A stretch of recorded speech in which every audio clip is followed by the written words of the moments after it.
সুপ্রিয় দর্শক, বাংলার বাঘিনী ভাইরাল কন্যা, যার ইতিমধ্যে অনেক গোপন ভিডিও ভাইরাল হয়েছে।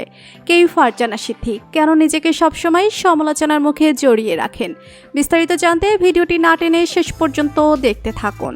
ইতিমধ্যে সামাজিক যোগাযোগ মাধ্যমে এই তরুণীর বেশ কয়েকটি ভিডিও ভাইরাল হয়েছে, যেখানে তাকে সেনা সদস্যের সাথে খারাপ আচরণ করতে দেখা গিয়েছে। খোঁজ নিয়ে জানা গিয়েছে, ঢাকা বিশ্ববিদ্যালয়ের এই শিক্ষার্থীর নাম ফারজানা সিদ্দিক।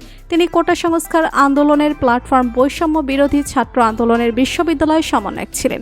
ঘটনাটি গত 16 আগস্ট শুক্রবার রাতে। বেশ কিছু মেয়ে একজন ব্যক্তিকে ধরে শাহবাগ থানায় নিয়ে যায়। তাদের অভিযোগ, সেই ব্যক্তি একজন ধর্ষক। বিষয়টি স্বীকার করে স্টেটমেন্টও দেন তিনি, কিন্তু থানা পুলিশের উপরে ভরসা রাখতে পারছিল না মেয়েরা। এরপর ছেলেটির ভিডিও স্বীকারোক্তি পেতে থানা থেকে নিয়ে যেতে চায় তারা, তবে এতে রাজি হয়নি পুলিশ এবং সেনাবাহিনী। সে কারণে পুলিশ ও সেনাবাহিনীর সাথে বাকবিতণ্ডে জড়িয়ে পড়েন এই তরুণী। সেনা সদস্যরা বিষয়টি সামলানোর চেষ্টা করলেও পরিস্থিতি আরও খারাপ হয়ে যায় যখন শিক্ষার্থীরা সেনাবাহিনীর উপরে চড়াও হয়, যেখানে দেখা গিয়েছে ফারজানা সিদ্দিক উত্তপ্ত ও অকথ্য ভাষায় কথা বলছে এক সেনা কর্মকর্তার সাথে।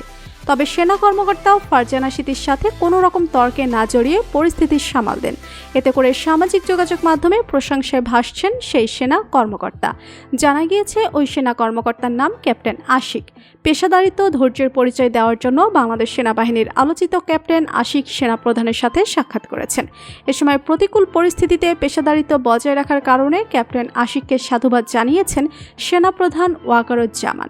অপরদিকে সেনা কর্মকর্তার সাথে খারাপ আচরণের জন্য এক ভিডিও বার্তাতে ক্ষমা চেয়েছেন ফারজানা সিদ্দিক নামের ওই তরুণী।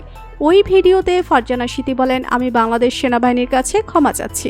এ সময় তার ব্যক্তিগত জীবন নিয়ে সমালোচনা না করে তার কাজ দেখারও কাজ নিয়ে সমালোচনা করার আহ্বান জানান ফারজানা সিদ্দিক। তো বন্ধুরা, বাংলার বাঘিনী নামে পরিচিত ফারজানা সিদ্দিককে আপনার কেমন লাগে জানিয়ে দিন কমেন্ট করে। আর ভিডিওটি ভালো লেগে থাকলে একটি লাইক দিয়ে চ্যানেলটি সাবস্ক্রাইব করুন। ধন্যবাদ।